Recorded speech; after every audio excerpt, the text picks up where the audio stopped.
Hey everybody, and welcome back to another episode of the Speak Plainly podcast, where we speak plainly about things that matter. I'm your host, Owl Medicine, and today's topic is all about gratitude. My first introduction to gratitude, really as a practice, was in Chinese medicine school. One of the marvelous people that I met in TCM school did 365 days of gratitude, and I thought that was really, really cool. I mean, I didn't even do the gratitude practice, but I loved every day when I logged on to Facebook seeing her posts. I thought it was just marvelous. I thought it was super cute, and I was like, that's a great idea. I didn't do it, but I thought it was great. I thought that was super cute. So eventually I did start to develop a gratitude practice once I found out why. So in this podcast, we talk about things that matter. Why does gratitude matter? Gratitude is scientifically considered a pro-social behavior because it draws you toward things instead of pausing or pushing you away from things. Now, there are lots of benefits to a gratitude practice. Clearly, it like puts you in a good mood when you're being grateful and that sort of thing. But you can kind of break it down into psychological, social, and physical benefits. Like the physical benefits, there's quite a bit of science now around gratitude practices, and they have incredible results. The physical benefits, you get a stronger immune system, you're less bothered by aches and pains, it lowers blood pressure, and it actually encourages people who do gratitude practices naturally work out more, they exercise more, and they sleep longer and feel more refreshed upon waking. When it comes to the immune system and lowering blood pressure, gratitude practices, if done right, are actually on par with HIIT, which is high intensity interval training, which it's exactly as awful as it sounds. Trust me. And in the military, we did plenty of HIIT, especially in the honor guard, and it was miserable. They just made you run until you puked, and that was the only time that you could stop. But it's incredible for increasing your VO2 capacity, lowering blood pressure, like I said, and lots of other things. Now, the psychological benefits, you get higher levels of positive emotions when you have a gratitude practice. You are more alert, more alive, more awake. People report feelings of more joy and more pleasure, more optimism and happiness in their lives. And that's something that we could all use quite a bit of in COVID, because God, COVID sucks. So the social aspects are, it makes us more helpful. It makes us more generous and more compassionate towards others. We also become more forgiving and more outgoing. That's that pro-social behavior I was talking about, being more outgoing. And that makes people feel less lonely and less isolated. So there's lots and lots of reasons to establish a gratitude practice. I can list off all that stuff, and that might mean something to you, but it probably doesn't. You're probably not going to be interested in a gratitude practice until you meet someone who has done a gratitude practice and report the changes of their life to you, because it really is profound. Like listing off the benefits, yeah, it's great, but it's not until there is a narrative that it becomes really important. And that's awesome and ironic, because we'll be talking about how important narrative is in your gratitude practice, actually. So I love my gratitude practice. I've talked about it quite a few times in this podcast. It has saved my butt. I love starting my day, and I do mine in the morning. Some people enjoy doing theirs in the evening, and there really is no wrong time to do a gratitude practice. I can't think of any real reason not to do it at a certain time of day.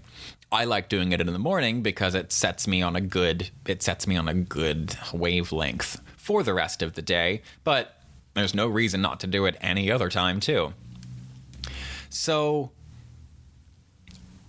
when you're developing your gratitude practice and you go online and you search for like what to do with your gratitude practice, they say like every day or every couple of days, sit down and write out the things that you're grateful for. Write 3 to 5 to 10 things and make a list of all the stuff that you're grateful for, and then think about the things that those things that you've written down and try to feel your way into that. And that's great. That works to some degree. That's kind of how I started writing, like doing mine. But I noticed that over time, my gratitude journal pretty quickly actually went from like kind of a bullet list thing to a regular journal entry. Like I was talking and saying like, oh, I'm really grateful for these things because of this. And I'm really grateful for that because I've been having a hard time with this. And I feel so much better now. And those practices, or the practice of adding a narrative to each what would be bullet point, has been extremely powerful.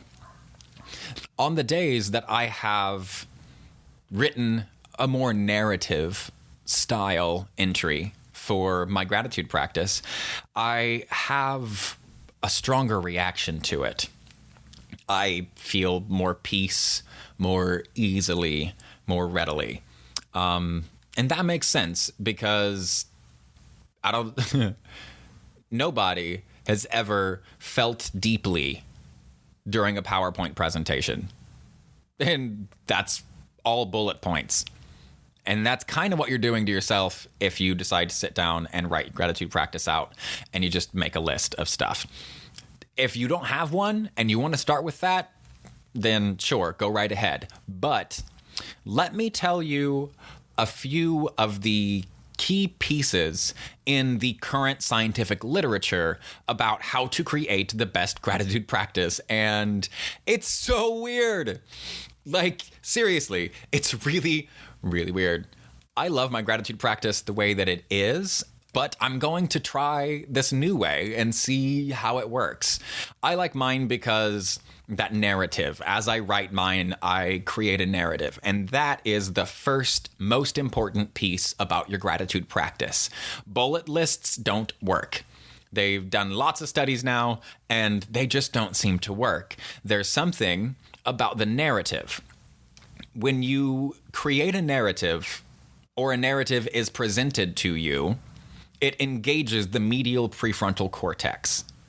And that medial prefrontal cortex then talks down into the deeper parts of the brain, to your amygdala and to your brainstem, midbrain stuff that is handling your autonomic nervous system and can help to regulate your autonomic nervous system because there is a story involved. They actually did some studies where it turns out if you tell people a story in the same room, all of their heartbeats synchronize. Weirder than that, if you tell people at different places in different times the same story, their heart rates and their heart rhythms will sync up with the telling of that story. Not together, those two people in different times and places, clearly, but their heart rhythms will look the same during the story. So there is a very powerful phenomenon at work with narrative. We have used narrative for everything in our species. Before we had written language, we only had narratives, right? And so that narrative piece is absolutely huge and cannot be overemphasized. Another really important piece about your gratitude practice, it turns out that if you stick to one narrative, like if you stick to one gratitude story, it makes it way faster to drop into this gratitude state. So what I mean when I say gratitude state, gratitude is not an event. It is a process. And that process has a very specific set of neurons that it flows through. there is specifically a gratitude network in the brain that gets activated when we experience gratitude. And it turns out that the best practices, the most efficient, are at feeling better and getting all of these positive benefits of gratitude isn't even actually writing out your things that you're grateful for or expressing gratitude. The most beneficial way is actually receiving gratitude, which makes perfect sense, obviously, when someone tells you that they appreciate you and they're grateful for you and something that you did. It feels great. It feels lovely. It feels wonderful. Huzzah.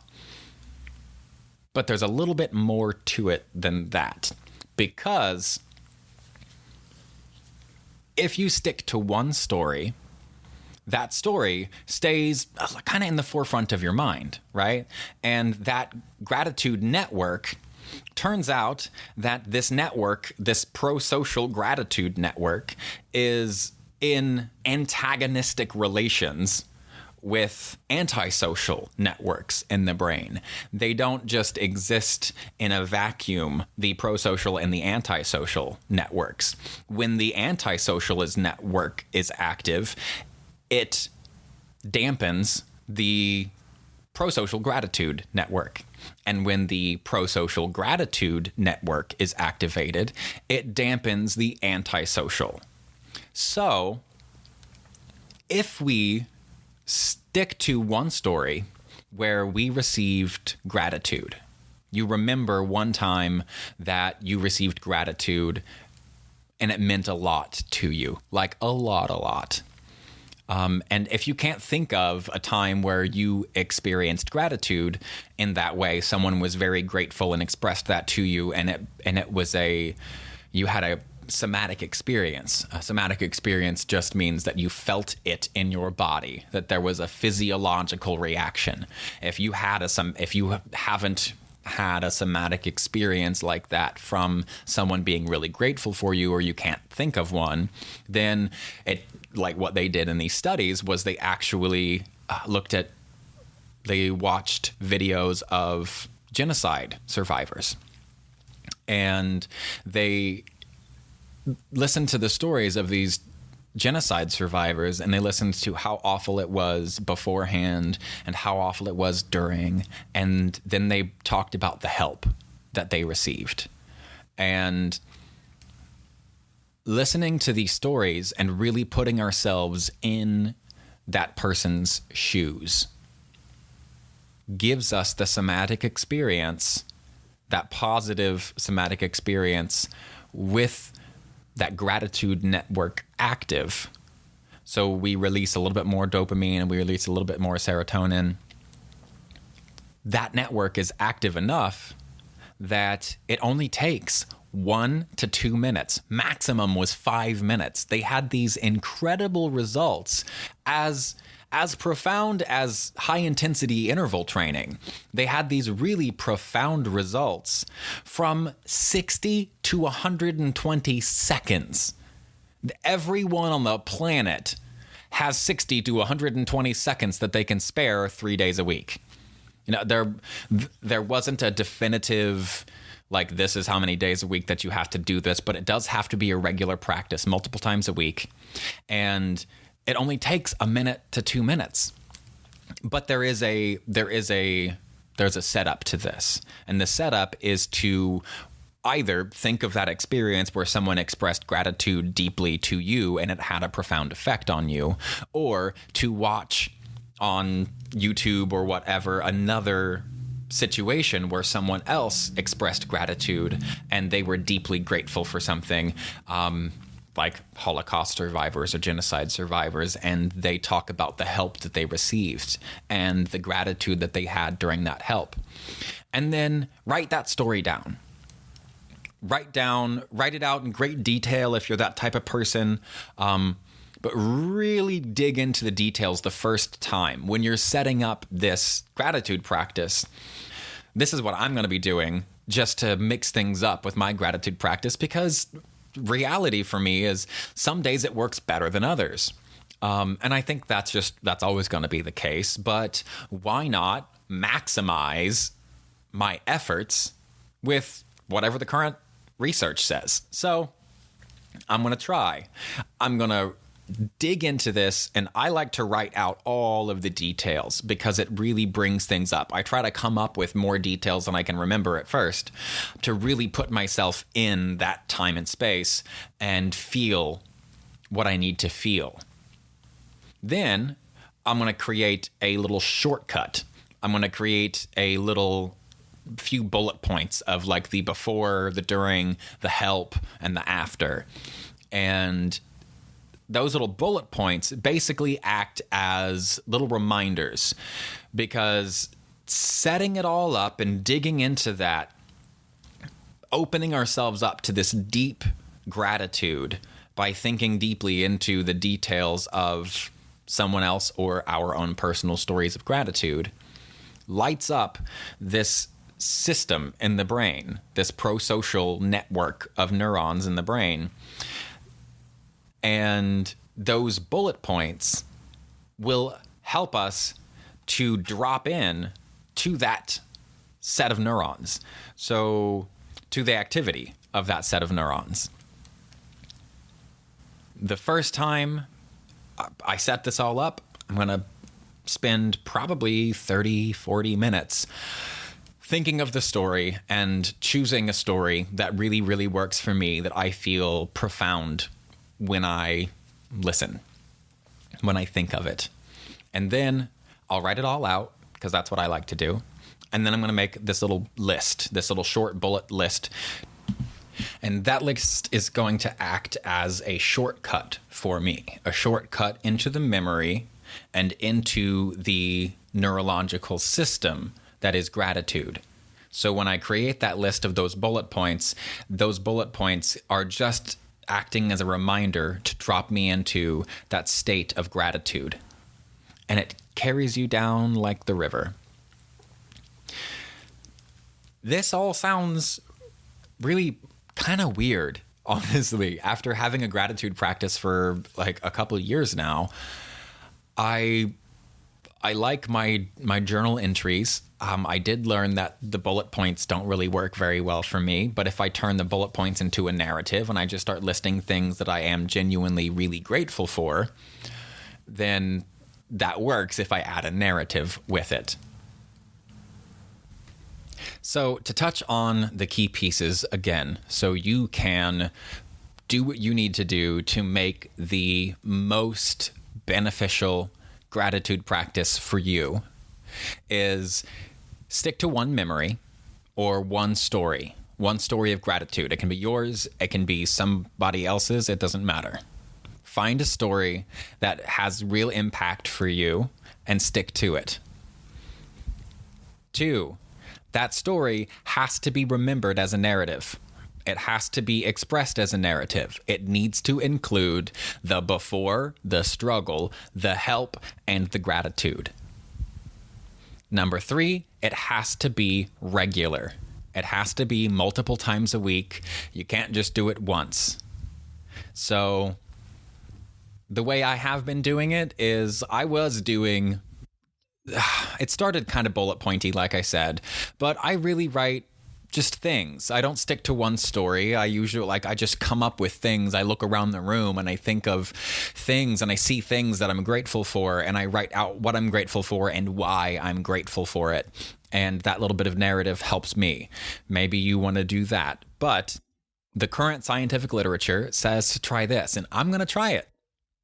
So find a story, stick to that story, create little short bullet points or something just as little keys to unlock that neurological system of gratitude, so you can drop into that state of gratitude, because there is a physiological state that goes along with gratitude, and that physiological state is what fosters all of those benefits that I listed early on.